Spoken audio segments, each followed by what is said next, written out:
In this guide video, I'll be showing you the procedure to share content from Reddit.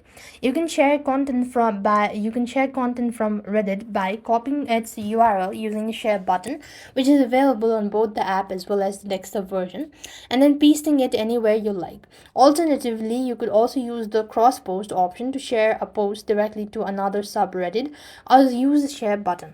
So first thing, open the Reddit app onto your device. Make sure you're connected to a stable internet and your application is up to date. If you want to share, you could find the share button at the bottom of the page. At the bottom right corner of the page, you could see this arrow icon, right? Click that out. And then you could go ahead and share it on WhatsApp, SMS, Messenger, Snapchat, Facebook, chat, Instagram, Twitter, and Discord. All the applications, as you could see, available. And moving on, if you don't want to share it in any of these, then you just want to click on the copy link button underneath, and then you could copy it and then paste the link in some other platform or the messaging field, and then you could share it likewise.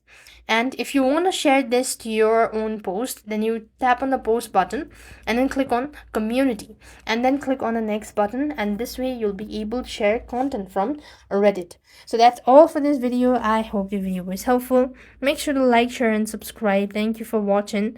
See you in the next video.